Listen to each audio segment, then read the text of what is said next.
আমাদের এই বিজনেসে একটা অনেক বড় ল্যাক যেটা বলি আমি দেখেছি, এডুকেশন আর মোটিভেশন দুটোর ফারাক। মানে এডুকেশন জিনিসটাই নেই। ম্যাক্সিমাম দেখি বড় বড় মিটিংয়ে ইয়েস করে নেব, এই মাসে আমি গাড়ি কিনে নেব, 4 মাসের মধ্যে টাকা কিনে নেব, টাকা করে নেব। তো ব্যাপারটা কি দাঁড়াচ্ছে যে আমি বলি যে মোটিভেশন এমন একটা জিনিস, সেটা হচ্ছে পাম দেওয়া বেলুনের মতো। গ্যাস ভরে দিল, বেলুনটা উড়ে গেল, কিন্তু বেলুনটা কোথায় গিয়ে পড়বে তার কোনো দিশেহারা হয়ে যাবে। মুদ্রা কথা কি, যে ধরো আমি এখান থেকে টাকা কামাতে চাই, তো আমাকে জানতে হবে আফটার অল তো সেলস। তো আমি যে প্রোডাক্টটার উপর ডিপেন্ড করে আমাকে বিজনেস করতে হবে, সেই প্রোডাক্টটা সম্পর্কে জানতে হবে।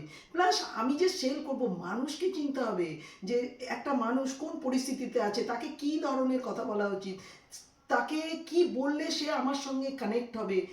অনেক কিছু শিখেছিলাম আমরা, যেমন সেলের জন্য, সেলস যাতে ভালো হয়, লোকের কাছে গিয়ে যে অবজেকশন পাই সেটা হ্যান্ডেল করার জন্য আমরা কত রকম বই পড়েছি।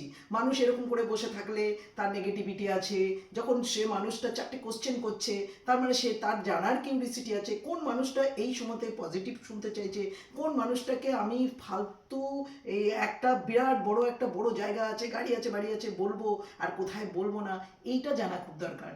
মেন কথা, মুদ্রা কথা হচ্ছে মোটিভেশন দিয়ে বেলুন দিয়ে বেলুন পাম্প দিয়ে বেলুন ফোলানো যায়, বাট যদি আলটিমেট সাকসেসের পথে যেতে হয় তাহলে এডুকেশন এডুকেশন এডুকেশন, এডুকেশনই লাস্ট কথা।